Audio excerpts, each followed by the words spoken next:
Mm-hmm. Mm-hmm. Mm-hmm. Let's go. I wake up to a little bit of drool on my pillow, feel like it's gonna be a bad day. Yeah, I'm tired of shit, and the coffee ain't hit yet, damn, ain't that great. I don't wanna go to work, cause my boss is a jerk, and I'm not even that paid. I need a change in my life, cause I don't feel alive, and there's nothing that makes me happy. Hold my beer for a minute, I'm about to quit my job, cash in for a ticket. I'm going on a trip and I don't plan to visit. I'm gonna stay there till I feel like I'm winning, and this is just the beginning. I need a big change, help me feel like living. I need a big swing, home runs I'm hitting, and I'll never look back, moving on till I get it all. And we all got dreams, we all want things, but what you gonna do for it? How you gonna move for it? What you gonna be? And do you believe you can do anything? But what you gonna do for it? How you gonna move for it? What you gonna be?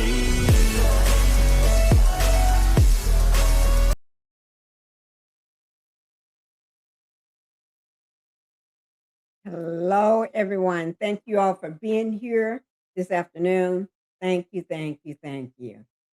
I am Pinkie, the housewife. And I'm only carrying this on one channel today, but I will be putting it on the other channel. Thank you all for being here. Oh my God, we got a lot to go over, and a lot I want to bring back to your attention. Okay. So before we do all that, let's go ahead and get the house rules out of the way first so we can get into it with no interruptions. Welcome everybody to the Pink House. Go ahead and hit that like button. You all know hitting that like button helps you too to keep me in the algorithm. Okay? Because when they see you hit that like button, or thumbs up, or whatever you want to call it, it makes them think, oh gosh, people want to watch this video. They push it out into the algorithm. So it helps me. Okay. Y'all don't understand, but it get that because you never know what I may be talking about. All right. And thank you guys. So go ahead and do those two things so we can go ahead and get on with the matter at hand. Y'all know it's been a long time coming. Y'all know that today, August 19th, let me just go ahead and put his picture up here so y'all know who I'm talking about because I'm only talking about one person. Okay. Happy birthday, Nolan Wells. Today, if he was still here like he should have been. Okay, let me drop this so y'all can see. This is a day of remembrance. Okay. If he was still here like he should have been, he would be 19 years old.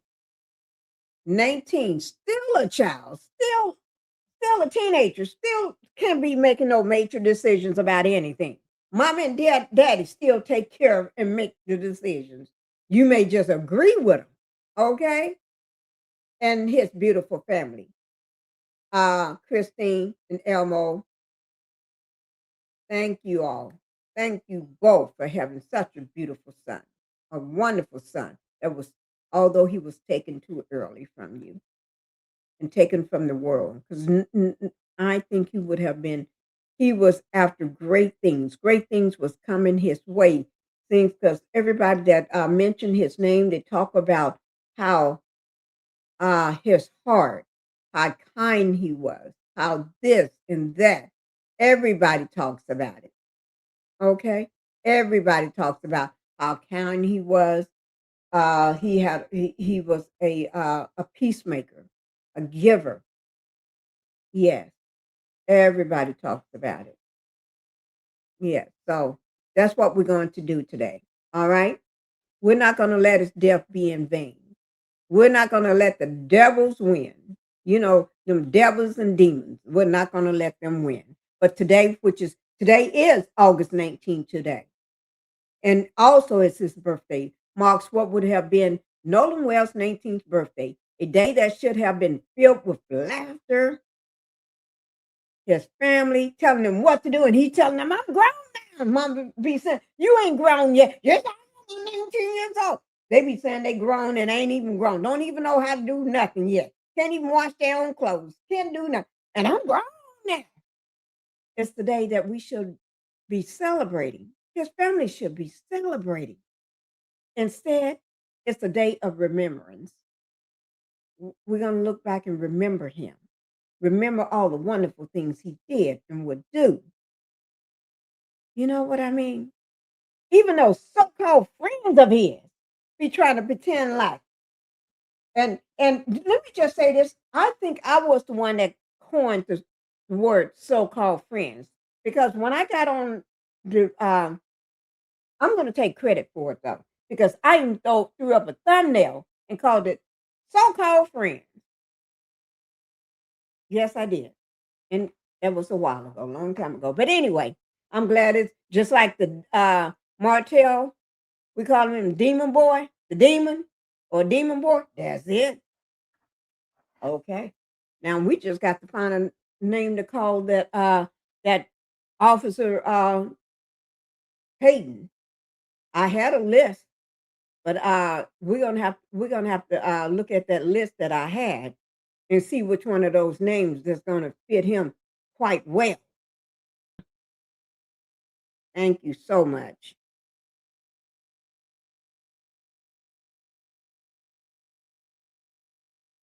Exactly the only time. Hmm. You're right. Good point, Pinky. You're right. Hi, everyone. Thank you for being here. Thank you. Happy Tuesday to you too. What is this, Lossy Jones? 4807. Thank you. I'm so glad to see you here. Today is Wednesday. Are you serious? Today ain't Tuesday. Sure is. Today is Tuesday. No, Wednesday. Today is Wednesday. Oh, Lord. I lose track of time.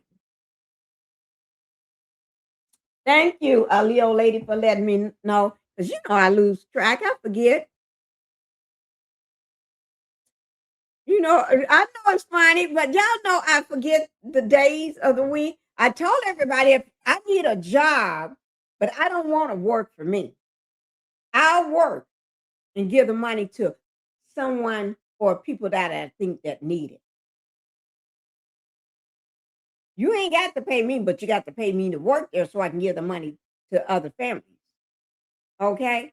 I'm serious. I will work, but I don't want to work at a whole job for a whole week. No, I'll do a job a day, do a work here for a day, or no, 2 days to max. Because I don't think I can work the same job for 3 damn days. Hell, Lord, I'll go crazy. Depends on whether I like it. But then that'll feel like I'm working for real. I don't want to work for real. But I will. If anybody out there want me to come in and work at your company, and we can videotape me working. We can uh,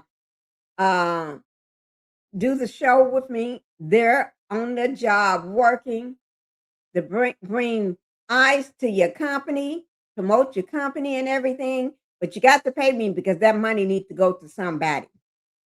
Okay, I don't need the money, but there's a lot of people out there that need that money, and I would love to give that money out to someone that need it on camera.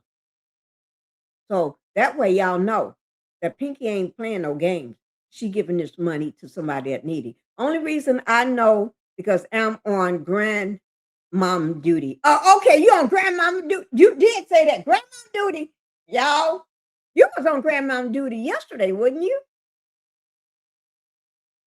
I thought so. Okay, let's go ahead and get on. We're gonna listen to this Cito call again. I got it on one of my videos, the whole thing, but I swear I don't feel like looking for it right now. So I remember the source where I got it from before. So, okay, this is what Taylor House Publishing. Okay, here we go. Let me get it started. This is only 14 minutes and 11 seconds, but are we going to listen to the whole 14 minutes and 11 seconds? I don't know. It depends. Here we go. This is the Janetta. I knew I couldn't find her name. Let me write it down again. Janetta, the audio engineer. She's the audio engineer that broke the stereo on the audio, so that way we can all hear it clearly. And she used the real. She used the real. She got it from this the real audio. Okay, here we go. All right. Before I play this, I want to quickly explain what I did. Let me ask you, can y'all hear that, or do I need to turn it up? I think I need to turn it up some. Let me turn it up just a little. And she's going to do the explaining, and I'm going to shut up. What you're looking at on the screen and why I chose to approach this. Before I play this, I want to quickly explain what I did, what you're looking at on the screen, and why I chose to approach this audio the way that I did. As a professional audio engineer with experience in dialogue editing, dialogue cleanup, sound design, and post-production, I decided to work on that CTO call using traditional audio processing techniques rather than relying on any AI voice separation or AI enhancement. My goal was pretty much to preserve as much of the original recording as possible while making the quieter dialogue and background audio easier to hear. So I basically use techniques such as subtractive EQ, compression, gain adjustments, noise reduction, frequency isolation, and other traditional processing methods. So what I did was I separated Vicky, the CTO dispatcher, from Warren and the audio originating from the boat so that I can concentrate more closely on what was happening behind and around Warren, pretty much on the boat. And I specifically chose not to rely on AI because aggressive AI enhancements and voice isolation tools can sometimes introduce artifacts and distort the speech or create ambiguity around the sounds that were originally present. And for something this serious, I wanted my processing to remain as conservative as possible. You'll also notice time code and dialogue written on the side of the screen and pop up during each segment. That dialogue represents what I personally hear as an audio engineer while processing and repeatedly reviewing these sections. I'm pretty much providing it as a listening reference, not as a declaration that my interpretation is the only possible interpretation. And that's important. I want you to listen for yourself, use headphones if you have them, listen closely, and decide with your own ears what you believe is being said. And you can also return to the original unprocessed recording and compare directly with what you're hearing here. All right, peace and blessings. Peace and blessing. All praise is due to the Most High. And as Ephesians 5:11 says, take no part in the works of darkness, rather expose them. So I commend my dear sister, our beautiful sister, Gianna Brantley. She's a audio engineer, and she was able to professionally dissect and break down and make the CTO call clear that was allegedly made on the boat where many people feel like Nolan was being killed in the background. And so she just gave you the background. Now we're going to listen to that breakdown with what she interpreted to be said. And, you know, as she said, it made her emotional. And of course, for us, it's not shocking any longer because someone has already kind of broken it down. But this gives you a professional aspect of what is really said and being said on that call. Just listen. You'll also notice that my time code may not match the regular timestamp on the original uploaded video. And that's because I'm working inside a professional post-production timeline, a digital audio workstation, basically using simply time code, which in film, that's displayed in hours, minutes, seconds, and frames. Film and TV timelines are completely different from timestamps that you see when you're watching regular videos or when you're watching a movie and you hit pause. So basically the time code on the screen is there to identify the precise location within my working session, not to represent the elapsed timestamp displayed by the original video player. And I hope that makes sense.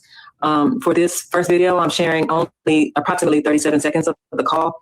I originally intended to continue much further, but once I separated the dispatcher from the boat and started concentrating exclusively on the background dialogue, what I believed I was hearing became extremely difficult for me to process emotionally, and I needed to take a mental break. But I wanted to release this portion because some of the details that stood out most to me occurred very early in the call, like right at the top of the call. And so I'm gonna let the audio play, read my transcription if you want to reference, but don't allow it to determine what you hear. I want you to listen first, listen again, compare it with the original recording, and then judge it with your own ears. I hope this breakdown helps. And my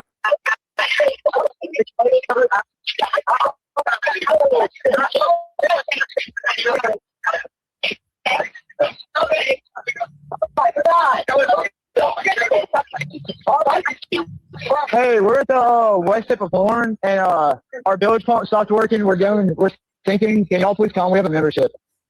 Oh, shut the fuck up! And we'll stop it right there before we listen to it again. As you heard the lady say, interpreting what she heard, she wasn't able to emotionally process. She was only able to do and perform this exercise on 30 seconds of the call. So hopefully our sister will be able to get more done so we can hear some of the things in the background.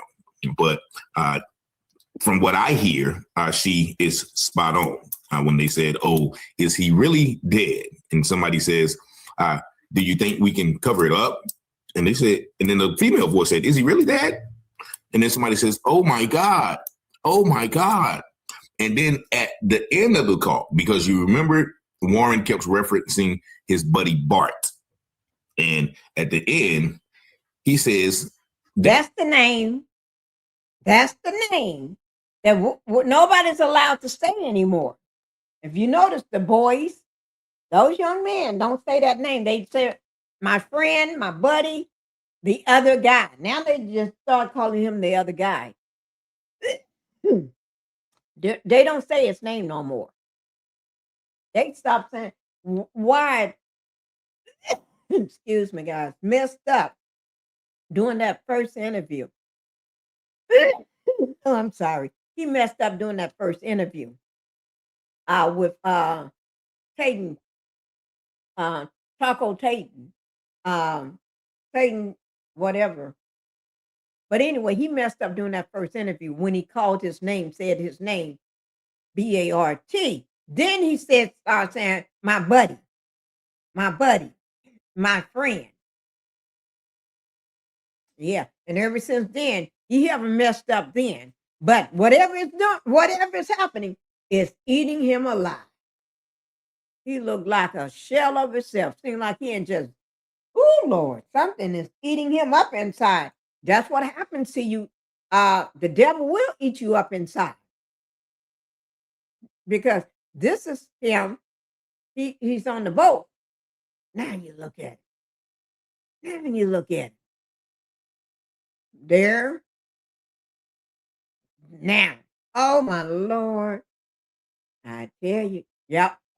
Don't see. That's what happens when you give your soul to the devil for richness, for whatever fame or whatever you want out of it. But see that name? Buddy. B-A-R-T on the screen. After he made that mistake in that first interview with Tatum, he don't make it no more. And the rest of them call him friend, or my buddy, or somebody. They don't call him by name no more. And they've gotten to the point, they don't even say Wyatt's name as much. They trying to eliminate them from the scene. But their names are all over that CTO call. Here we go. Damn it, Bart. Like, when somebody does something that is messed up, it's questionable. That's what it sounds like that damn it, Bart means. But let's listen to this call once again from the beginning. We'll break it down piece by piece.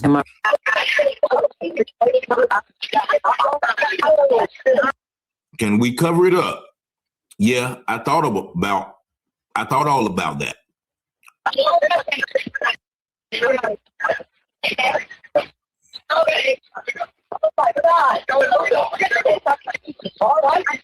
Hey, we're at the west tip of Horn, and our bilge pump stopped working. We're sinking. Can y'all please come? We have a membership. Oh, shut the fuck up! And you notice once again, this is at the top of the tow call. And the reason they're probably calling the tow call is to once again handle this emergency. Let's take it from the top one more time. Helps. Am I?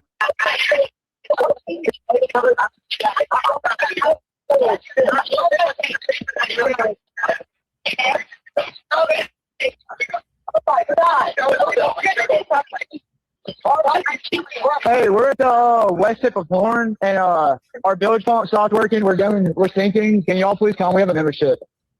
Oh, shut the fuck up! So it's the damn it Bart for me at the end Me that too. puts me in the mind that maybe Bart is the one who did something to our dear brother. We've heard Warren mention Bart on several occasions, but we do, if this is alleged, what is being said. Once again, I'm not saying it is, I'm saying this is what she's saying it is. We have at least 3 suspects on the boat. Warren, who's making the call, Wyatt, whose name gets called, and damn it, Bart. And several other people, because remember, I think, somebody released that photo. There was at least 7 people on that boat.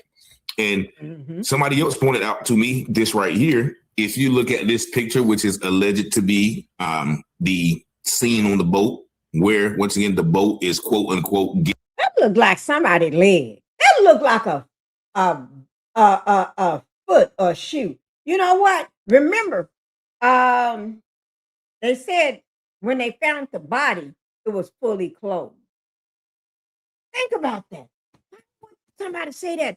Even the Cajun neighbor said he was clothed. He had clothes on. Every report would say that, and people just forgetting all about that. No, that body was clothed, had clothes on. Why would you put clothes on? You ain't feeling something. You getting ready to leave. You got to go. You want your ish and got to go. And remember, he was fighting for his phone. There's a part where he want his phone back. You're fully clothed, but you're fighting. You want your phone back. Give me back my phone. Okay. Getting towed. But you see a leg hanging up out the boat, which many people feel is Nolan's. But if you look to the left, that guy looks like he is on the phone. That guy looks like he is on the phone. And then you hear a girl basically, real close who you can hear. And then you see another person, in that area. And so to think that this is the point where Nolan, once again, was killed is not far-fetched. If what we hear on that call is true, because they're checking on him, say, is he dead? Is he really dead? Oh my God. So it's almost like maybe they were just up there torturing him, punching him, and you're going to be our punching bag until we get home type deal. And then they may have went too far. Allegedly. I'm not saying that this is it, but they're yelling like, get up, like they've been, throwing him down, wrestling with him, elbowing him, whatever the case may be. But of course, the 2 nurses that alleged to have someone had saw the body that was transported said that, he looked like he had been tortured. Looked like his face had been burned. And you have to also add. Oh, I'm glad he brought that up. Remember yesterday during my live, we brought that up. When the 2 nurses that, there was 2 nurses that saw the body or no information on the body said or heard or whatever. The 2 nurses sitting side by side said that Nolan's body was shipped for the next autopsy. They had it shipped for the independent autopsy. The one place from Mississippi shipped it. It was face down. Sign of disrespect for one. When I first heard that, even before the nurses, I said, what the fuck? I'm not even in the medical field. I'm a housewife. And I said, that's some disrespectful-ish I ever heard of. That's disrespect. That's showing disrespect.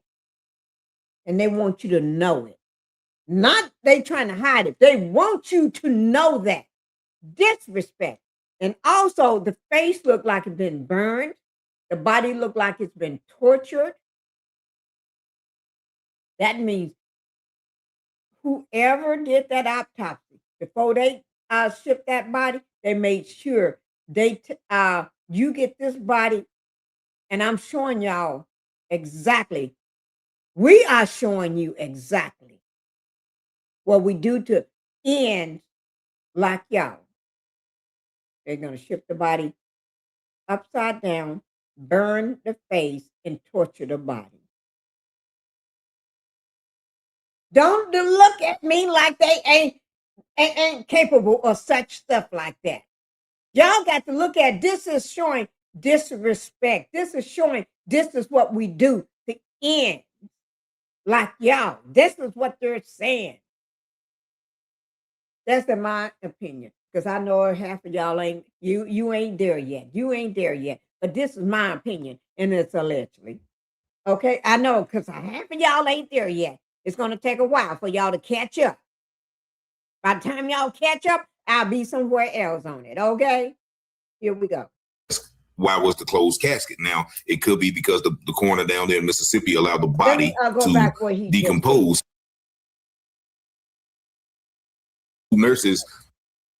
The two nurses. You see what I say? The two nurses. Here it is. That alleged to have someone had saw the body that was transported said that, you know, he looked like he had been tortured. Looked like his face had been burned. And you have to also ask, why was the closed casket? Now, it could be because the coroner down there in Mississippi allowed the body to decompose so badly that there was no way to have a closed casket. And I think that decomposition was done purposely to prevent, you know, any of the evidence to support nothing other than a drowning. But once again, the question is, if he did drown, I see a lot of people say, what are y'all? He drowned, he got drunk and drowned. When did he go in the water? He just, after they drove off in the boat and after he walked away from Katie, he just walked into the water right around everybody else and just fell in the water and drowned. And nobody saw nothing. So that is the point that nobody is even addressing, you know, when they do these mock scripted interviews with these people. So they say they got them some evidence and they're going to present it to the grand jury. We are going to wait and see what that evidence is. But once again, many people think that, you know, Nolan was possibly killed by his supposedly friends. And so once again, y'all let me know what y'all think about this new breakdown of the audio. Y'all see the number 919-587-7782. I really thank y'all for liking, watching, and subscribing to this channel. And as always, I pray you have peace and blessings. Now, y'all need to think about that. Body being shipped face down, tortured, face burnt. Think about that. Who would do all that? Why would you do all of that? Why? Y'all better get in line and start asking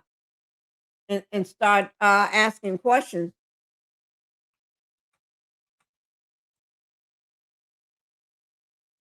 Y'all better get in line and start asking questions. And stop. Oh, they wouldn't do that. Are you sure? Oh, yeah. Y'all just don't know. Y'all better get yourself straight. Get yourself straight. Don't think Mississippi. Let me just be quiet because I'm going to be quiet. I'm going to be quiet. Okay. I'm just trying to make sure I put this down in the notes. So if anybody want to go back and listen to that CTO call, y'all can do it. Okay. Y'all can go back and listen to it. That's what I'm doing right now to make sure this is this information from Taylor House Publishing. That was good, wasn't it? Aren't y'all glad you got a chance to go back and listen to it after all the other stuff that you know now? You got a chance to go back and listen to it. See? Now, I always got a chance. I always got time for my doctor. Well, he said he ain't a doctor, but he is a doctor. It's Elliott. Elliott. Okay. I always got time for him. Yes, I do. Elliott got some more stuff. He's let's look at this because this is we're going back. We're going back. Okay, to the scene of the crime. Okay, so come on, Nolan. I'm not Nolan. Elliott. Okay. Now I have subscribed to Elliott just because y'all see it here. I have. I'm already subscribed to him. Not on this because I'm under my third account. I have subscribed to him on 2 accounts. Okay, so don't be playing with me. Okay, here we go. And while we do that, I'm gonna close these shutters over here. While we do that, make sure y'all put a 1 in the chat. That was sent to me by the engineer that enhanced the audio on the CTO call. After sharing the short clip that was sent to me by the engineer that enhanced the audio on the CTO call associated with the Nolan Wells case, I realized that many people hadn't seen or heard the full audio. The clip I shared was just 20 or 25 seconds, but the full call is much longer. And many people in the comments let me know that they wanted to have access to the full call. So the engineer has sent me the full call, which I'm going to share here for you now. Here, like whatever you hear, do with it what you will, interpret it how you will, but this is the audio and take from it what you will.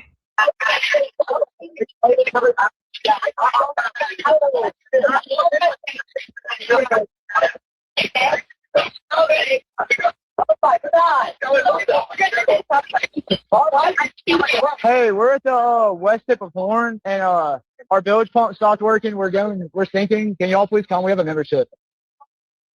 Shut up! Shut the fuck up!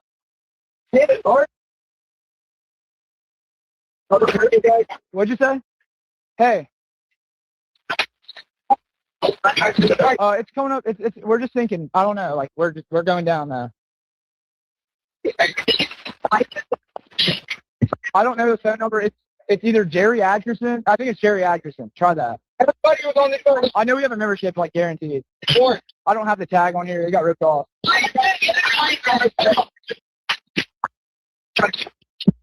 Reach me at 2.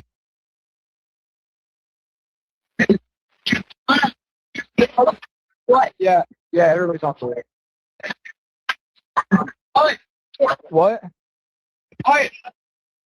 No, we do not need that. Let me go look. Will.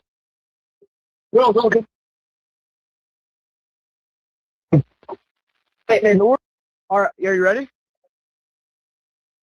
North 30 degrees.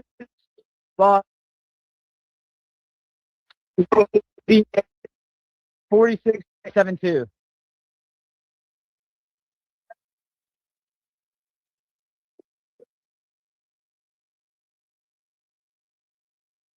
Sorry, look. Hey, what do I need to send you? Yeah, what? Yeah, we do not have the VHF radio.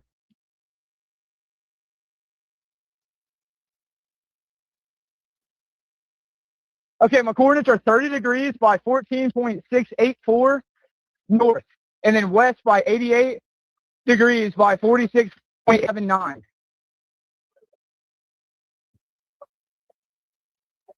Yes, we are at Horn Island. Yes. We were sinking, yes. No, we're not aground. We are in 17 foot of water. We're in 31 foot of water. I want to get this boat unsank and towed back, yes. You can tow it to Ocean Springs Harbor, or Fort Bayou launch. No, there's no tow.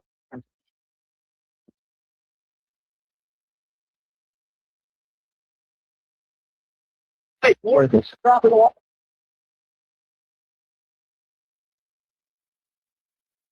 Try to jump in and pull the plug, Bart, while you're going. Oh.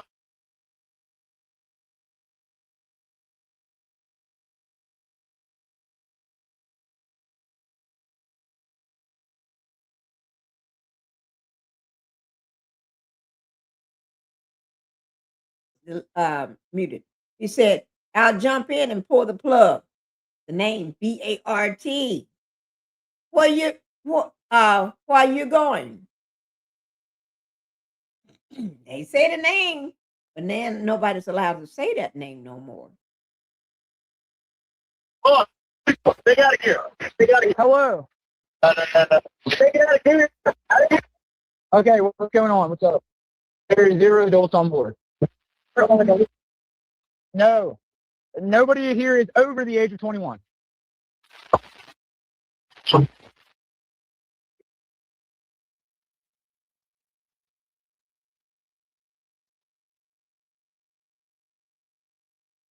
Hello? Yeah, there's lots of people breathing on the boat. Like 7. Why would a sea tow dispatcher or operator, whatever you want to call them, asks, is anybody breathing on the boat? I have never heard that.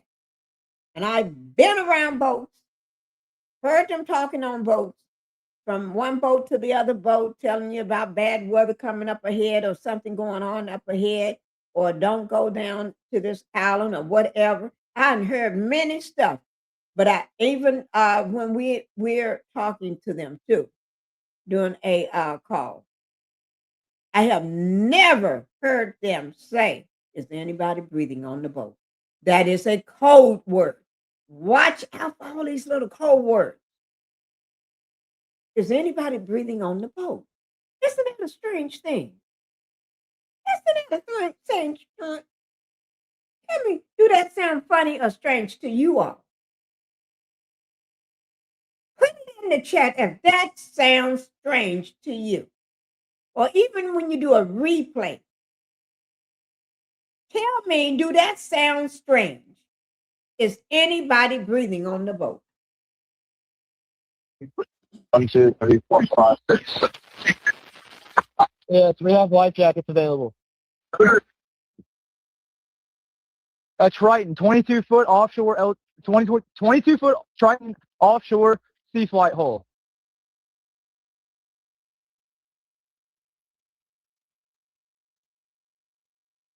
Yeah, thank you.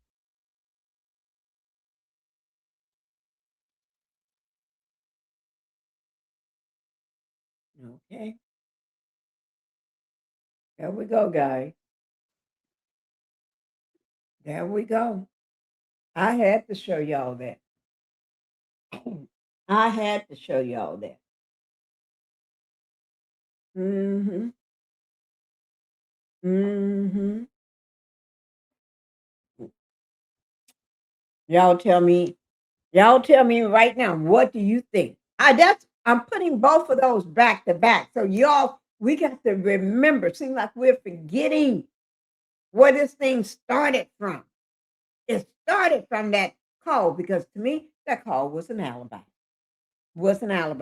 Now, there's one more I want to show you all. And then after I show you all this one here, no, let's go.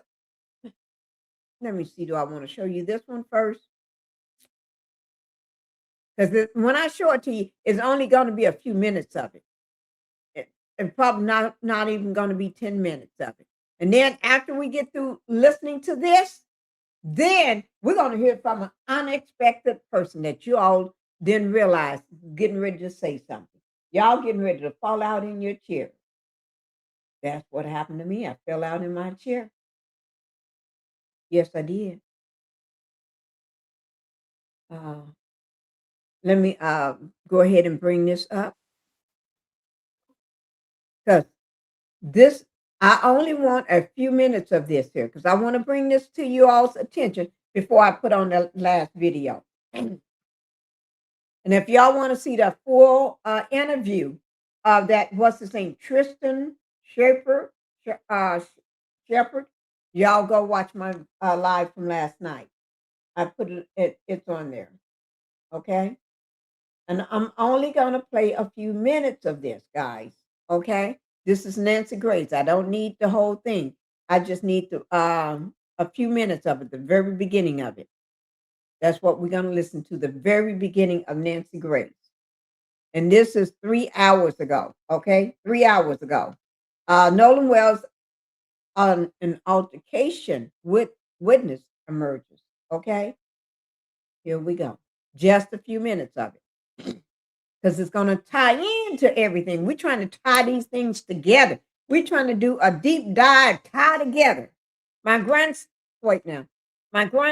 said, what WYT friends asked him to go fishing with him. And I had to fuss at him to make him understand that I don't want a Nolan Wells case with him. Oh, Lord. Oh, Lord. I hear you, BT. Sometimes we have to tell them things that they don't want to hear. Yes. And tell them why. Oh, thank the Lord, BT. Now, we're only going to listen to the first few minutes of this. Into the death of a shining star, Nolan Wells. has an altercation witness emerged. A witness that claims she saw an altercation at Horn Island. Good evening. I'm Nancy Grace. This is Crime Stories. I want to thank you for being with us.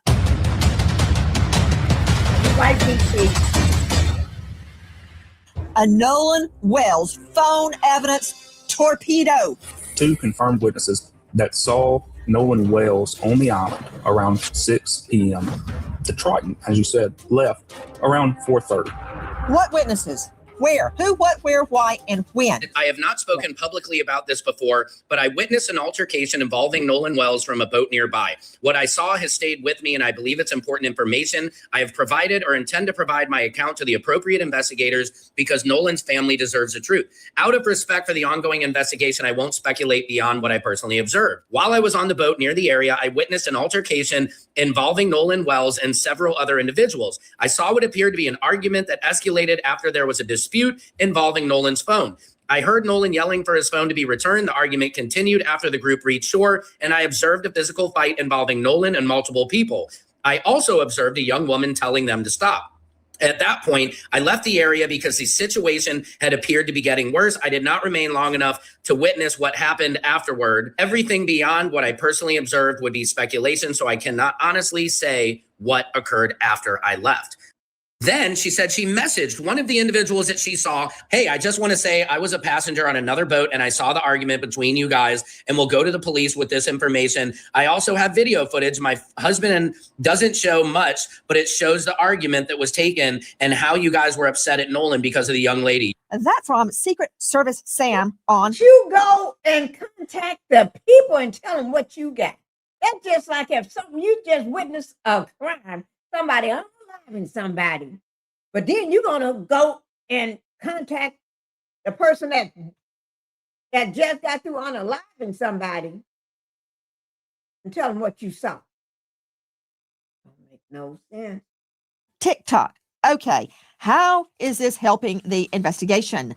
I'm trying to make sense of so many people online making comments. Now, if this is true, if there is a witness who has a husband with her on the boat and they took a certain amount of video, it could change everything, especially if the video is time stamped. Straight out to veteran trial lawyer, defense attorney Philip Dubay joining me. He's joining us out of LA. Formerly in the public defender's office, they try a ton of cases. Philip, first of all, has she turned it into police? She said she was. If she hasn't, I give her no credibility at all. Look, I want this to be true. Why? Because I want the video. I want to see the timestamp on the video. I want to see, was he still on Horn Island at 4:30 when his acquaintances on the Tricon boat left? I want that video. And if she hasn't brought this forward to LE, law enforcement, then it means nothing to me. I mean, if I know a young man turns up dead in the water, and I know there's a controversy surrounding this, I mean, we know she knows that because she's gone online and posted it, then why not hand it over to police? Agreed. And it should go to the grand jury for part of their investigation. But I got to tell you, if I were cross-examining her, should this even go to trial, the first question I'd ask her on that 4th of July, what she had been drinking. Before that video got activated, everybody would want to put him up. And smoke. How many people were okay, man. Have you lost your mind? You defend criminal cases. I bet everybody you put on the stand has either been high, drunk, or worse. Right. During the altercation. Well, every witness is not a nun, a priest, or a virgin. Everybody on Horn Island was drinking, man. What are you talking about? What would you like? I don't care if she took a drink. I want the video. You want the truth, is what you want. You want the truth. And let's and that would be the video. A drunk person do tell you the truth, but everybody been drinking. All of them been drinking. The so-called friends and doing, stuff that they shouldn't be doing up their nose and everywhere else. Allegedly. Remember, Nancy. Okay. Not consistent. Brandon Tatum is joining us. So after all that, all you have to say is, was she drinking?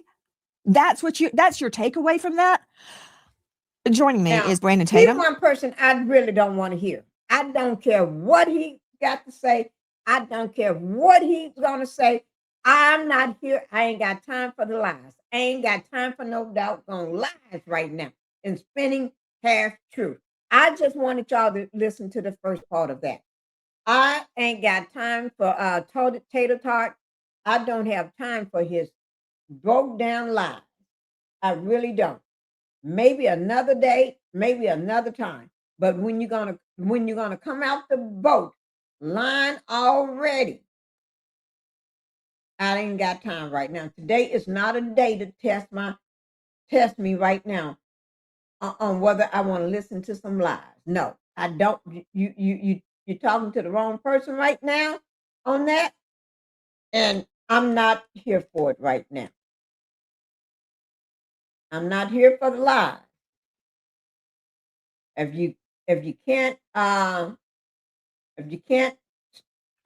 be honest, because she's gonna tell him that she ain't got time for all that shit that in her own words. But I ain't got time because I got another thing I want y'all to listen to, because we're trying to break down these lies. We ain't got time for somebody on purposely just gonna lie. Just gonna lie. Okay, let me find it right quick. Do I have it up already? Here it is. Which one is it? I think it's the one with the 11 hours on it. Yeah, here it is. Okay, just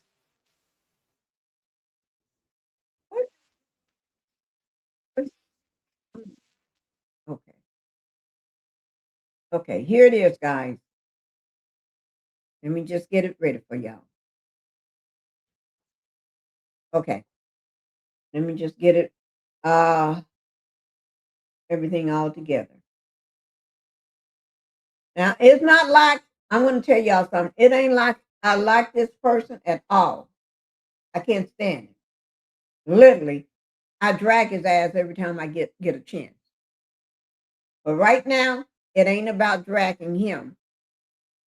Okay? He's saying some shit. I mean, he's saying some stuff that everybody needs to know. Okay? Let me okay, here we go. That's because some of y'all ain't opening up y'all's eyes. Some of y'all ain't opening up your eyes. That's what I'm saying. This is Black Homicide Files. Black Homicide Files. Okay? That information will be put down in my description box below my video. Leo said, out of the mouth of drunk comes the truth. The video will show who was involved with timestamp. That is true. And drunk people do say what's on their mind. They say exactly what's on their mind, exactly what they're thinking and how they feel. They'll tell you the truth. Whether they like you or not, they will tell you the truth in a heartbeat. You really want to know the truth from whether this person is using you and this and that? How they drunk, they're going to tell you. Yes, the drunk tell the truth. Yeah. They sure will. Even if you get them high, they high as a kite. They'll tell you the truth. They will tell you the truth. Okay, we're going to go ahead and listen to this. Okay, here we go, guys. It's 41 minutes and 37 seconds, but y'all going to get the gist of it. Since he lost his life, I think it's okay for me to speak now. I'm going to insinuate that Nolan's life was taken. Now, let me tell you, he talk a lot of bullshit. And he can't even get his own life together. He can't even get his own life together. He don't even take care of his own damn kids. But right now, and he's a hater. And he's a scammer. But right now, I ain't worried about that. His eyes is open to what he's seeing that's going on with the Nolan Wells murder. He see what's going on. And he's just like one of them drunk folks. He gonna tell you the truth. I do not believe he accidentally drowned. If he drowned, he was forcibly drowned. That is Dr. Umar Johnson. That is his position. To the beginning. Here we go. Now that it's been over a month since he lost his life, I think it's okay for me to speak now. I'm going to insinuate that Nolan's life was taken because I do not believe he accidentally drowned. If he drowned, he was forcibly drowned. That is Dr. Umar Johnson. That is his position, stated plainly, at a moment when no medical examiner in Mississippi has been willing to state anything at all. He is not the only person asking questions about this case. He is one of the few asking the specific ones. Not who did it, what was done and what was not done, in the hours and days when it still could have been. Those questions are coming. Every one of them has a document behind it. But before we get to what he asked, you need to see what he was reacting to. There is a document in Mississippi that explains how Nolan Wells died. It was finished on July 30th. Reviewed, signed, filed. His mother has not read it. She is not permitted to. Think about the shape of that for a moment. Somewhere in an office building, we did this on a video, a live of mine, where two people have seen the autopsy and everything. Know what's in it, but the mother have not seen it, and they admitted it that they know what's on it. They read it. They got information on it. They got a copy of it or something. They know what's on it, but the mother is not allowed to see it. Make this make some sense. This is some foolery here.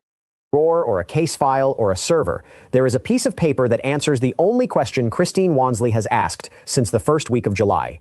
People have read it. People know. She is not one of them. 6 weeks ago, she reported her 18-year-old son missing after a 4th of July trip he took with people he had known since middle school. 2 days later, a park ranger found him in the water off the northwestern tip of Horn Island. Since then, she has buried him. She stood in a church in Ocean Springs on July 20, while hundreds of people came in sky blue because that was the color his high school team wore, and because she asked them to. She paid for a second examination because she did not believe the first answer she was given. That examination came back undetermined.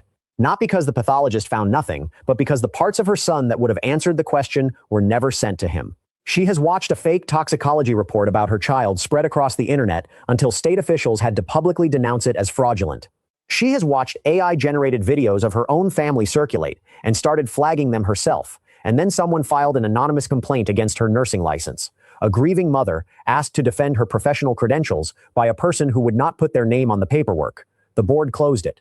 Her attorney called it what it was, an attempt to make her go quiet. She did not go quiet. Through all of it, she has asked one question, and it has never once been a question about blame. She has never named a suspect. She has never demanded an arrest. She wants to know how her son died.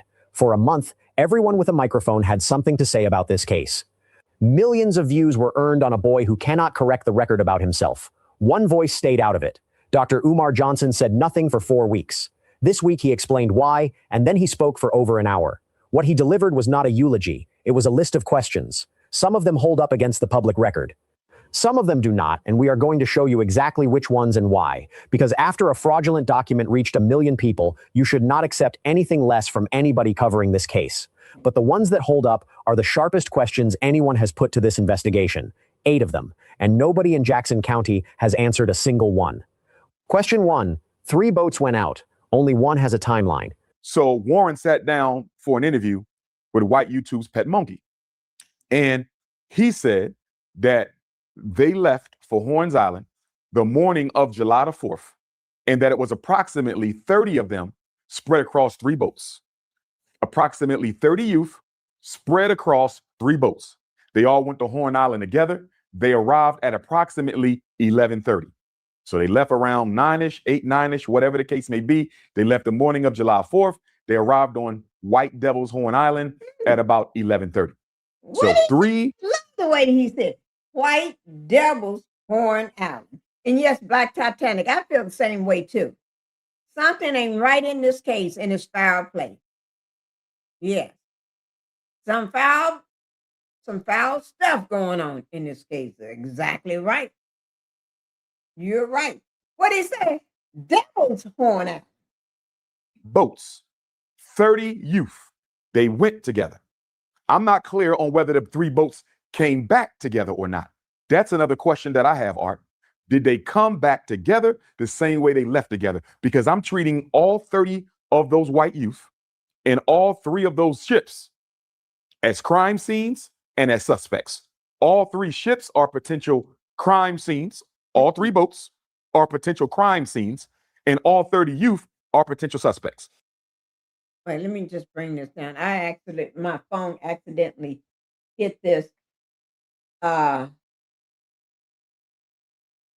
phone accidentally hit it. Okay. looking in my phone and it's accidentally hit it. Hit the Jackson keyboard. County Sheriff Ledbetter or Jackson County District Attorney Mulrath, I don't know why they decided to separate the boat that Nolan was on.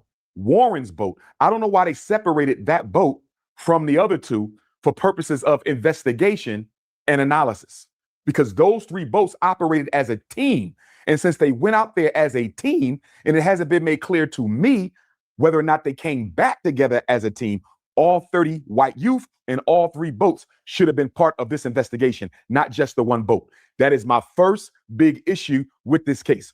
Who decided to separate the other two boats and the other 20 or so youth? I got a problem with that, Art, because according to the Cajun Navy, they have no GPS information on the other two boats, Art. They have no GPS information on the other two boats. Now let's get into this. No Black Titanic. I haven't heard not one time that they investigated the boats, nor those kids' cell phone, or took them in for question or nothing. Got to remember, in my opinion, I think those kids are being protected. So therefore, they ain't got to turn shit over. They ain't got to do nothing. No. The question he asked, 3 vessels crossed to Horn Island that morning as a group. Only one of them has a documented record of where it was and when. Where is the data on the other 2? What the record shows, the Mississippi Department of Marine Resources tracked a single boat. Departure from the mainland at 9:56 in the morning. Arrival at the western tip of Horn Island at 11:14. It left the island at 4:31, reached Fort Bayou at 5:52, and docked at 6:06.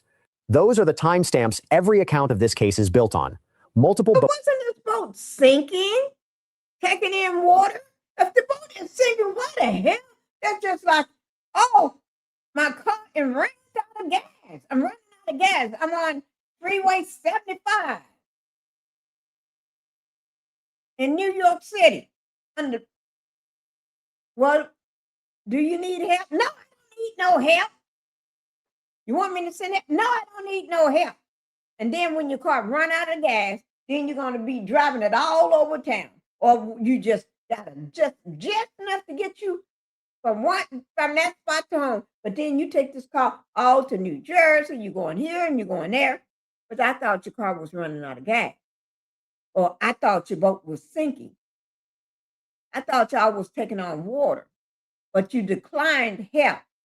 Don't make no sense to me. These boys, these kids ain't doing nothing but lying. That's their alibi. Boats made that crossing. No agency has publicly stated whether the others were tracked or whether that data exists at all. Why it deserves an answer.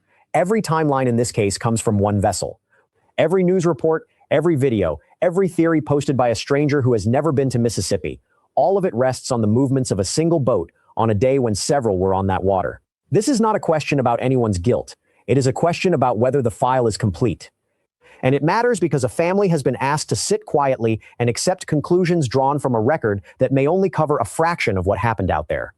If the other boats were never tracked, someone should say so plainly. If they were, that data should be part of this. Right now, nobody outside the investigation knows which is true. Question 2. The call at 11 o'clock. You said at 11 o'clock, you called Miss Christine to see if she heard from her son. Warren said, Art, I called Miss Christine to see if she heard from Nolan. She said she had not heard from Nolan. Can I ask you a question, Warren? If you took his phone, how in the hell was his mother supposed to hear from her son when you have the son's phone? Did you tell Miss Christine that you had her son's phone when you called her? I bet you didn't. I bet you didn't. Think about that, Art. He called the mother and asked her if she heard from her son. But he knows she didn't hear from her son, Art, because he has her son's phone. How can the mother hear from Nolan when you have Nolan's cell phone and you left him on an island? And I bet you didn't tell her you had his phone. Because if she knew you had his phone, Art, she would not have had to use Life 360 to find the phone. If you had his phone and you called her at 11 o'clock to see if Nolan was okay, why didn't you tell Nolan's mom you had his phone? Why did my sister Christine and my sister Tashima have to use Life 360 to find their son's phone? Because you playing games. You playing games. You playing in our face like we stupid. That's what this is. I don't know if he did it, Art, but he damn sure knows who do. I allege and I believe that all 30 of those white kids on all 3 of them boats know exactly which one of them did it, and the rest of them are covering it up. And guess what, Warren? And the rest of you 30 white kids on those 3 boats, let me explain something to you. Federal hate crimes law, you can go to jail for the rest of your life in case nobody didn't tell you.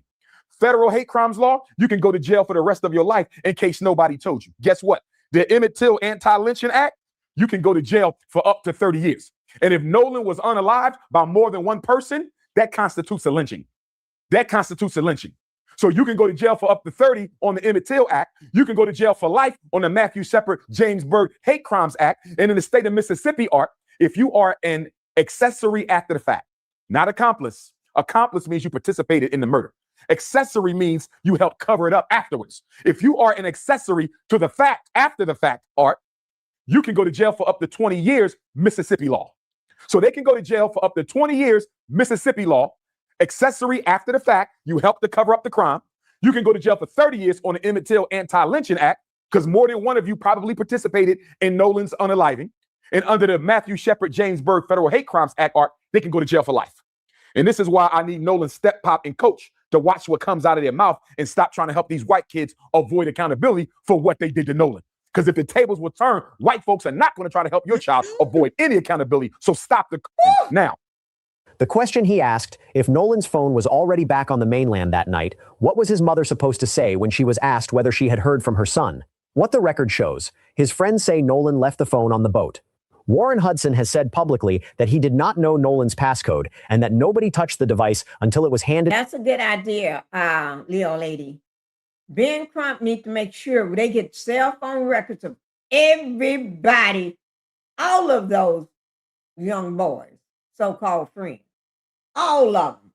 Get their cell phone information. Subpoena, they have all of the information, just like they want information off Nolan's phone, theirs too. And maybe you need to do the mom and the daddies too, because I believe they're part of this, allegedly, in my opinion. To Christine Wansley at a friend's house. The family located it using Life 360. Why it deserves an answer. Both halves of that are documented, and set side by side, they describe a mother being asked a question she had no way of answering. That does not prove anything. Phones get left behind. Panicked teenagers do not think clearly, and an 18-year-old calling a friend's mother at 11 at night is not evidence of anything except worry. But it has never been explained publicly, and unexplained things grow in the dark. The mutual inspection of that phone, agreed between the district attorney and the family's legal team with the FBI expected to be present, is where this stops being an argument between strangers online and becomes a record. Both sides open. What you said, Granddad's phone too? Oh yeah, we need Granddad's phone. Definitely Granddad's phone. He know a lot. Opening the same device at the same time. Whatever is on it, nobody will be able to say the other side had it alone. Question 3. 5 hours on the island. The question he asked. Let's get into this. According to Warren and Nolan's other so-called white friends, they decided to leave the island around 4:30. So they were roughly on White Devil's Horn Island from 11:30 to 4:30. That is about 5 hours. About 5 hours. Now, one question that has to be asked, Art, why did y'all leave so soon? Thank you. Because they party on Horn Island all day long. Y'all didn't leave at sunset. Seems like if you're going to go on the 4th of July, you want to stay for the fireworks and all this here stuff, wait till it get dark. Oh, hell no, they got out of there so quick. They got out of there quick. So why so soon? Y'all didn't leave at sundown. Y'all left after only being there 5 hours. That's a little suspicious, Art. And I haven't heard anybody ask any of them, why did y'all decide to leave after only being there for 5 hours? Did y'all plan to only be on White Devil's Horn Island for 5 hours? Why did y'all leave at that time? But we'll deal with that later. They arrived before noon and left before 5 on the 4th of July at a place people usually stay until dark. Why so early? What the record shows. The stated reason is that the boat began taking on water after the bilge pump failed. The sea tow call went out around 4 in the afternoon. The boat departed the island at 4:31. Why it deserves an answer? Those two events sit roughly half an hour apart, and nobody has laid out the order of them in public. Did the boat trouble force an early departure, or was the group already preparing to leave when the water started coming in? That sequence changes how you read everything that followed, including the conversations people say they had with Nolan in that final hour. It is also the simplest question in this entire case. It does not require a laboratory, a subpoena, or a grand jury. It requires one person who was there to say, in order, what happened. 6 weeks on, no such account has been given publicly. Question 4. What the pathologist was never given. And then let's talk about the autopsy, Art. Let's talk about the autopsy. So the Mississippi State Medical Examiner, they do their autopsy July 7th, right? July 7th. And then Nolan's mother requested an independent autopsy, as she should have. They send Nolan's body to Washington, D.C. When the black medical examiner gets the Nolan's corpse, Art, the throat tissue and the lung tissue is gone. Right. How is he supposed to determine if Nolan died from being choked out or if Nolan died from drowning if he don't have the throat tissue or the lung tissue, Art? How is he supposed to do his job and y'all didn't send the throat tissue or the lung tissue? And nobody has explained yet whether or not the medical examiner in D.C. is ever going to get the throat tissue. Because if you send the throat tissue and you send that lung tissue, it will show that he was choked out, and it will show there's no water in the lung. That he was placed in that water. He didn't wash up, he was placed there. Now, go back to my video from yesterday. Go back to my video on yesterday. There's a whole big information on that. A whole big long letter. Go back, watch it. For the lung tissue. And I personally believe, Art, Nolan was deceased before he hit the water.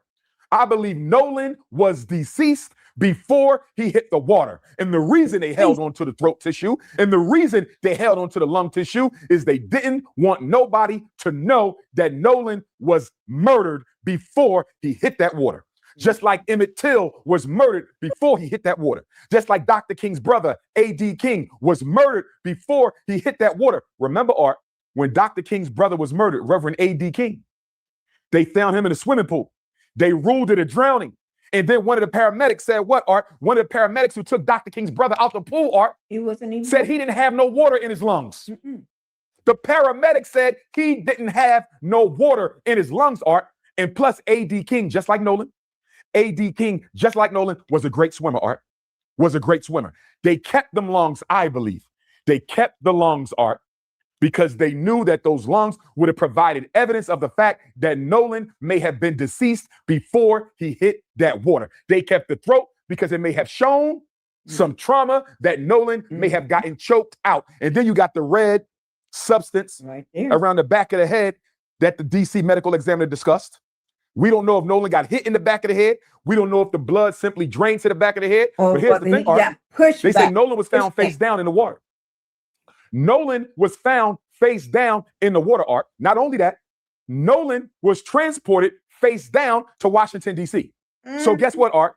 I have my doubts as to whether or not the red, which is probably blood in the back of the head, the subcutaneous red area, Art, I don't think that has anything to do with the blood draining to the back. You want to know why?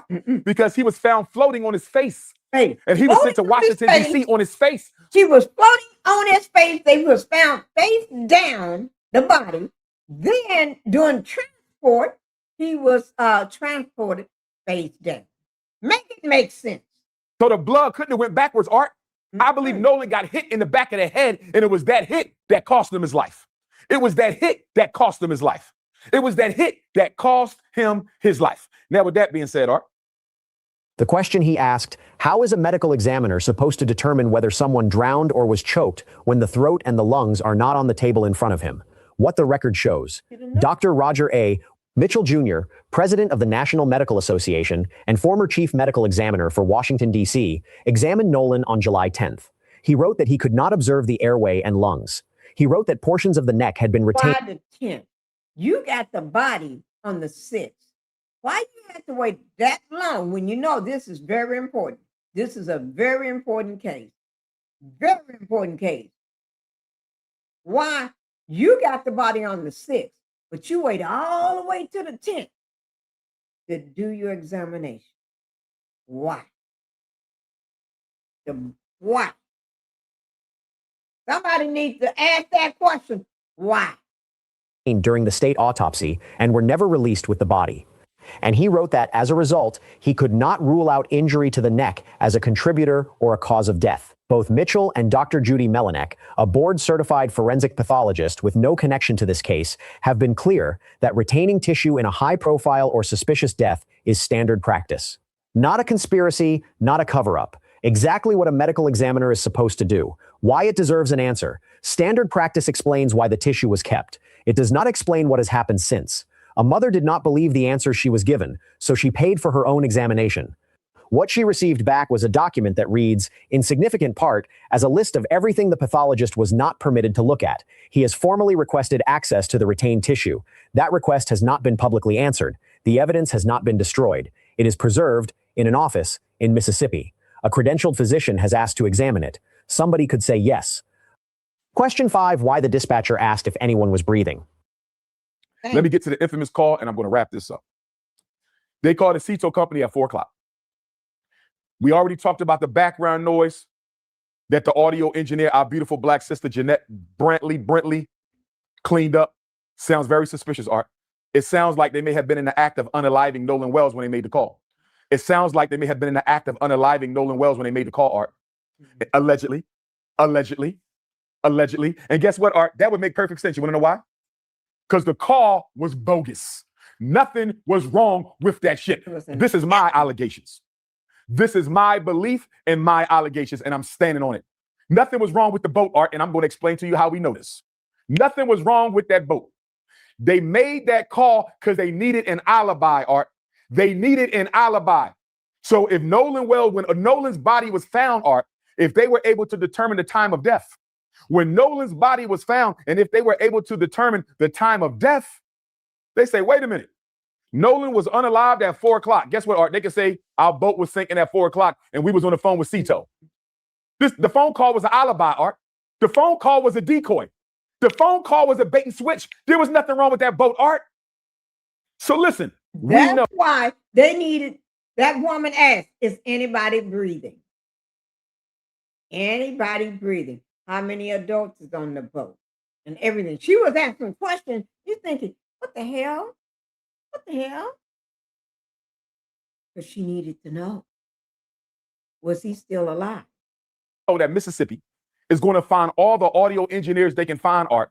We know that Mississippi is going to find all the audio engineers that they can find, Art, to try to say that the background noise cannot be corroborated or verified. You know they're going to say that. They're going to say we can't use the background noise. There's too much going on. We don't care what Sister Jeanette Brentley had to say. We don't care what y'all conspiracy theorists got to say. We had our own FBI audio engineers listen to it, and they can't make out the conversation. It says what Sister Jeanette Brentley says it says. I believe it, Art. It makes perfect sense. They called at the time that they were unaliving him to have an alibi and an excuse. But guess what, Art?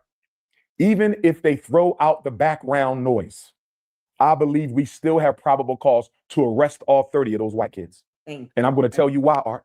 Let's listen to the conversation, Art. Let's listen to the conversation. He calls the operator on CETO. The operator says, how can I help you? And I'm paraphrasing. He says, our boat is sinking and we need a tow. She says, how much water are you in? He says, we're in 17 feet of water. No. We in 31 feet of water. Art, there's a big difference between 17 and 31. Sure. There's a big difference between 17 and 31. Why don't you know if you are in roughly 17 feet of water? And why don't you know if you are in roughly 31 feet of water? You are on the boat all the time. This is what they do, Art. They boat all the time. They go to Horn Island all the time. Why don't you know if you're in 17 foot of water? And how I know that he should know, we hadn't had a boat. It tells you, the instruments on the boat tells you how deep the water is on your boat. And that maybe your boat didn't have it, but we sure had our boat. The boat had it. It tells you the depth of the water. So I don't know about your boat. Maybe my boat is different, but or 31 foot of water. 31 foot of water. But Art, it gets better than this, Art. It gets better. The CETO operator, Art, says, do you want me to call the Coast Guard? Do you want me to call the Coast Guard? Guess what he said? We don't need the Coast Guard. Art, if your boat is sinking, do you care who comes to rescue you? If your boat is sinking, if I'm sinking in 31 feet of water, you can call the Coast Guard, you can call the aliens, you can call the Snow Bunny boat, you can call whoever you want to call if my boat is sinking. He told the operator, we don't need the Coast Guard. Who does that, Art? Who says we don't need the Coast Guard if we sink it? So she says, okay.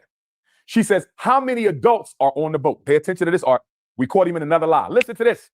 She says, how many adults are on the boat? He said, quote, there are no adults on the boat. He lied, Art. Second lie. First lie, he said, Nolan said, I'm staying behind to hang out with Katie. Y'all can leave me. Katie said Nolan told her, I'm headed back to the boat because my friend's about to leave. That was lie number one.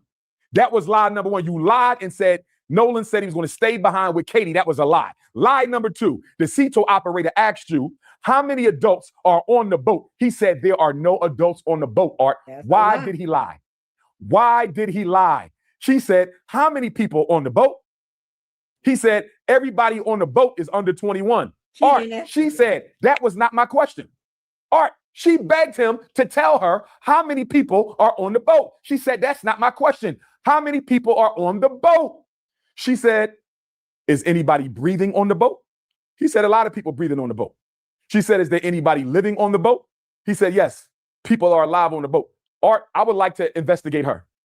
She didn't do no crime. I want to know what made that operator say, is anybody breathing on the boat? On that boat. What made her say, is anybody alive on the boat, Art? What did she hear in the background? Those was codes. I tell y'all, those was the codes. They're talking in code. And half of y'all don't get it. Don't get it. And why I said y'all don't get it? Because if y'all get it, you'll go ahead and hit that like button to help push my video out in the algorithm. By not hitting that like button and not hitting that thumbs up or whatever you want to call it, it help sabotage my video, this live that I'm doing. Because you don't want it to get out in the algorithm. Probably because whoever you follow all the time and told you, oh, make sure you don't show up in Pinkie's live, you don't hit the like button, you don't subscribe to a channel and this and that. And you too damn dumb and you follow the damn shit. But by not letting this get out in the algorithm, so people don't hear this. You ain't doing a disservice to me. You're doing a disservice to the people that needs to hear this information. It may be somebody in his family. It may be somebody that got information on it. It may be somebody that's trying to want to talk that can't talk. It may be somebody that trying to figure out what they need to do in this whole situation. But y'all sitting there playing games with it. Y'all sitting there playing games with it. That operator here in the background. That's why black people ain't gonna ever get nowhere. That's why.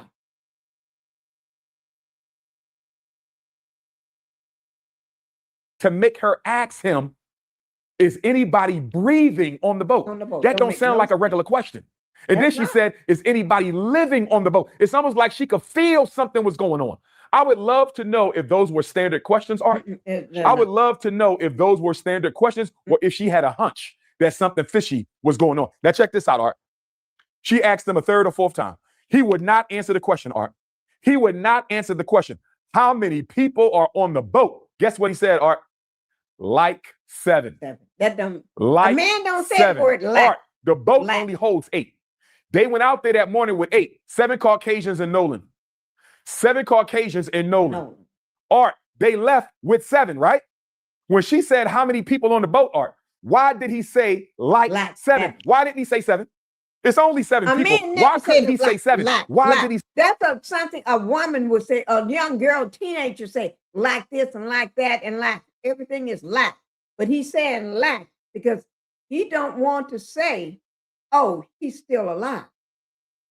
Say like 7. You know why he said like 7, Art? Because he didn't know if Nolan was still alive or not. He didn't know if Nolan was still alive or not. So let me say like 7 in case he survives. Because Art, if you call me up and say, Dr. Umar, how many people at the basketball game? I can't count them all, Art. I'm gonna say like 100. It's like 100. Because I don't know. It could be a little less than 100. It could be a little more than 100. I'm gonna say it's like 100. But Art, if it's only 7 people on the boat, I don't need to say like 7. I could just say 7. He didn't want to give her a direct answer. Why didn't he want to give her a direct answer, Art? Because he knows it should have been 8 people on that boat. He know it should have been 8 people on that boat. So he said like 7 because he didn't want to say 7 so nobody can ask him where the hell was Nolan. Nolan's life was taken between 3:30 and 4:30, and they know exactly how and who. They know exactly how and who, Art. And they took the phone and the keys to get rid of any evidence. They took the phone and the keys to get rid of any evidence. And if Sister Christine and Sister Tashima didn't go to that girl's house to get that phone, they would have discarded it, Art. They were going to discard the keys in the phone and act like they never even had them either. Now, I'm going to give you this one piece, Art, and I'm going to leave it alone. The question he asked, what made a trained emergency dispatcher stop her script and ask a caller whether there was a living person on that boat? What the record shows, the exchange is on the released recording. She asked how many adults and children were aboard. He said there were no children. She asked again how many adults. He said there were 0 adults on board. She stopped and asked whether there was nobody on the boat at all. He answered that nobody there was over the age of 21. Only after she asked whether there was a person, a living individual, someone breathing, did he say yes and give the number as 7. She never reacts to anything in the background of that call. When she transfers to the local tow captain, she describes it as a group of kids panicking on a sinking boat. Why it deserves an answer. Read plainly. That exchange is a teenager answering a legal definition of adult, while a dispatcher is asking for a head count for a rescue. That is probably all it is. But she is the only adult who heard that call as it happened, live, in real time. Without enhancement software, without a transcript, without a month of people telling her what to listen for. Everyone arguing about that recording is arguing about a file. She was on the line. As far as anything public shows, nobody has asked her what she heard. Question 6, turning down the Coast Guard. The CETO operator, Art, says, do you want me to call the Coast Guard? Do you want me to call the Coast Guard? Guess what he said? We don't need the Coast Guard. Art, if your boat is sinking, do you care who comes to rescue you? If your boat is sinking, if I'm sinking in 31 feet of water, you can call the Coast Guard, you can call the aliens, you can call the Snow Bunny boat, you can call whoever you want to call if my boat is sinking. He told the operator, we don't need the Coast Guard. Who does that, Art? Who says we don't need the Coast Guard if we sinking? So she says, okay. She says, how many adults are on the boat? Pay attention to this, Art. We caught him in another lie. Listen to this. She says, how many adults are on the boat? He said, quote, there are no adults on the boat. He lied, Art. Second lie. First lie, he said, Nolan said, I'm staying behind to hang out with Katie. Y'all can leave me. Katie said Nolan told her, I'm headed back to the boat because my friend's about to leave. That was lie number 1. That was lie number 1. You lied and said Nolan said he was going to stay behind with Katie. That was a lie. Lie number 2, the CETO operator asked you, how many adults are on the boat? He said there are no adults on the boat, Art. Why did he lie? Why did he lie? But not just he lied about that. He lied about when Tatum asked him when was the last time he saw Nolan. He said 3 o'clock. Then at 4 o'clock, they made the CETO call, right? But at 4:30, they was leaving, or 4:31, they was leaving, or 4:30. But he said, Warren also said that everybody was telling Warren to get on the boat. BART was yelling at him to get on the boat. Get on the boat. Nolan, get on the boat. And Nolan said, no, he's not getting on the boat. And everybody, so when did that exchange take place? You didn't say you heard somebody say that. You witnessed that yourself. So that 3 o'clock wasn't the last time you saw him. You saw him right before y'all left. And I do believe he was on that boat or on somebody's boat. In my personal opinion, that's why he's no longer here. Said, how many people on the boat? He said, everybody on the boat is under 21. Art, she said, that was not my question. Art, she begged him to tell her how many people are on the boat. She said, that's not my question. How many people are on the boat? She said, is anybody breathing on the boat? He said, a lot of people breathing on the boat. She said, is there anybody living on the boat? He said, yes, people are alive on the boat. Art, I would like to investigate her. She didn't do no crime. I want to know what made that operator say, is anybody breathing on the boat? On the boat. What made her say, is anybody alive on the boat, Art? What did she hear in the background? What did that operator hear in the background to make her ask him, is anybody breathing on the boat? That don't sound like a regular question. And then she said, is anybody living on the boat? It's almost like she could feel something was going on. I would love to know if those were standard questions, Art. I would love to know if those were standard questions or if she had a hunch that something fishy was going on. Now check this out, Art. She asked him a third or fourth time. He would not answer the question, Art. He would not answer the question. How many people are on the boat? Guess what he said, Art? Like 7. Like 7. Art, the boat only holds 8. They went out there that morning with 8. 7 Caucasians and Nolan. 7 Caucasians and Nolan. Art, they left with 7, right? When she said how many people on the boat, Art, why did he say like 7? Why didn't he say 7? It's only 7 people. Why couldn't he say 7? Why did he say like 7? You know why he said like 7, Art? Because he didn't know if Nolan was still alive or not. He didn't know if Nolan was still alive or not. So let me say like 7 in case he survives. Because Art, if you call me up and say, Dr. Umar, how many people at the basketball game? I can't count them all, Art. I'm gonna say like 100. It's like 100. Because I don't know. It could be a little less than 100. It could be a little more than 100. I'm gonna say it's like 100. But Art, if it's only 7 people on the boat, I don't need to say like 7. I could just say 7. He didn't want to give her a direct answer. Why didn't he want to give her a direct answer, Art? Because he knows it should have been 8 people on that boat. He know it should have been 8 people on that boat. So he said like 7 because he didn't want to say 7 so nobody can ask him where the hell was Nolan. Nolan's life was taken between 3:30 and 4:30, and they know exactly how and who. They know exactly how and who, Art. And they took the phone and the keys to get rid of any evidence. They took the phone and the keys to get rid of any evidence. And if Sister Christine and Sister Tashima didn't go to that girl's house to get that phone, they would have discarded it, Art. They were going to discard the keys in the phone and act like they never even had them either. Now, I'm going to give you this one piece, Art, and I'm going to leave it alone. I'm going to give you this one piece, Art, and I'm going to leave it alone. As I said, I'm very disappointed in the fact that Sheriff Ledbetter and District Attorney Morath are not investigating all 30 of those children. I'm disappointed that all 3 boats were not treated like a crime scene. Now, my primary theory, they unalived him on the boat, threw him over to make it look like a drowning. They unalived him on the boat or on land before they took off, threw him in the water to make it look like a drowning. But I'm going to say this to you, Art. I have another theory as well. I got 2 theories. That's my first theory. Let me give you my second theory and we're done on this. There's a strong chance, Art, that after they unalived Nolan, they held on to the body overnight and dumped it the next day, Art. Or they took the body to one of the other islands around Horn Island and dumped the body. And let me tell you why I believe this, Art. Let's go back to Emmett Till. Let's go to Emmett Till, Art. They had to store that body. Remember when they kept going all around, all over places? They had to take that body somewhere. In my opinion, just my opinion, and this could be alleged, but in my opinion, they had somewhere, they needed somewhere cool, somewhere where they can keep that body overnight. And then they took that body back out. After everybody knew it was missing, but they took it back out. I think around before everybody got out there to start looking. I was there around 5 o'clock, somewhere along up in there, or before. Yes, they did. Just in my opinion. And my opinion, I'm just a housewife. I'm not a detective or nothing. It's just my opinion. And it's allegedly. And I'm saying this for educational purpose. Okay? Just my opinion. Till was unalived on August 28th. They barbed wired Emmett Till to a 75-pound cotton gin, 1955. August 28th, 1955, Emmett Till was unalived, and they barbed wired him to a 75-pound cotton gin and threw him in the Tallahatchie River. The Tallahatchie River, Art, is a freshwater river. Horn Island is on the Gulf of Mexico. It's salt water. Salt water is rougher and more active and more buoyant than freshwater, Art. Follow me on this.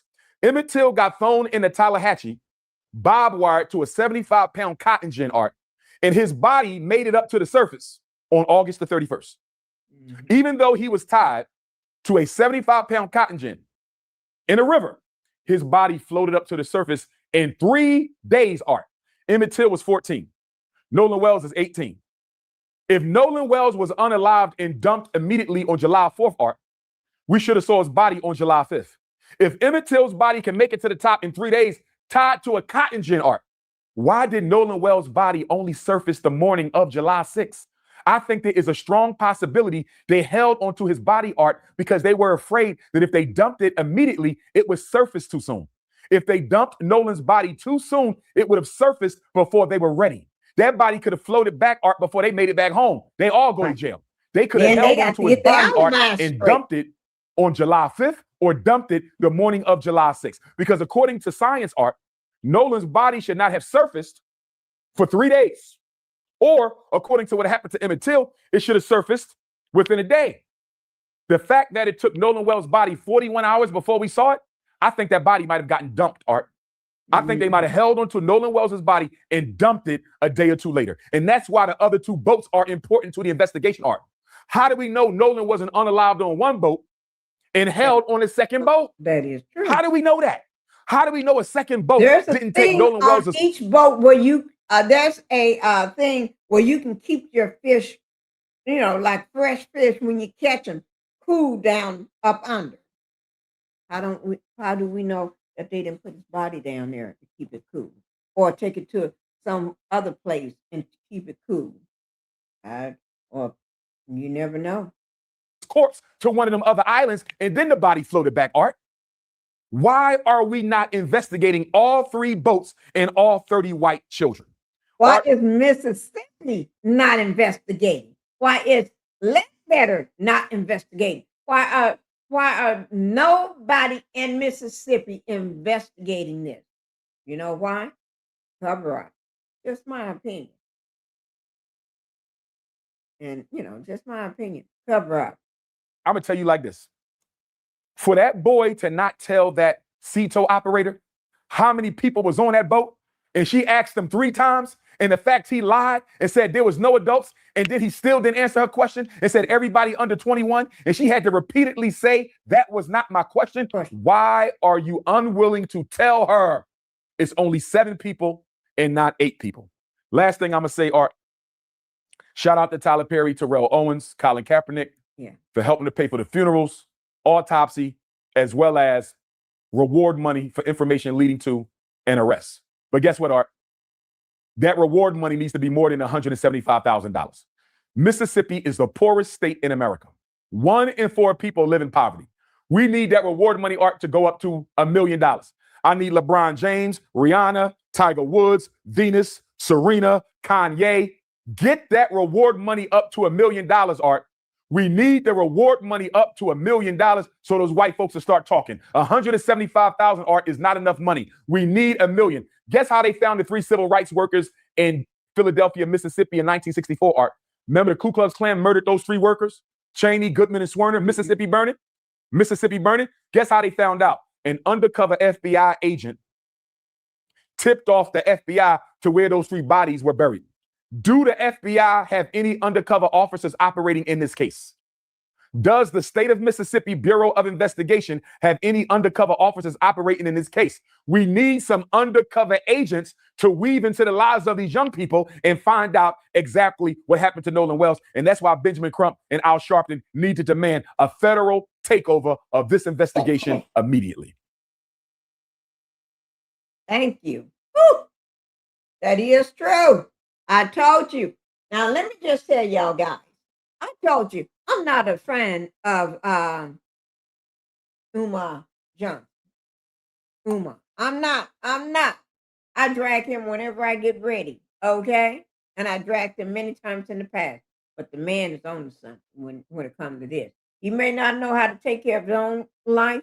He may not know how to be a father to his own kids and take care of his own kids. And he's full of bull crap. And he a scammer and all this here stuff. But when it comes to this case, he's asking some questions, some tough questions. And he's bringing food for thought, some stuff that other people have been saying, but haven't put it all together in one big interview. And I thank him for that. All right. And I do want to say to the Nolan Wells family, the whole family, not just but when I say the Nolan West family, I do want to say to the family that I know today is your son's birthday. Rest in peace, Nolan Wells. And for the mother, Christine, Miss Christine, I wish there's something that we could do to ease your heart. But I know the only thing that could ease your heart is for you to know exactly what happened to your son, or for your son to be with you, to be there with you, because he should not be gone this soon, this early. He should be at home with his mother and his father. And guys,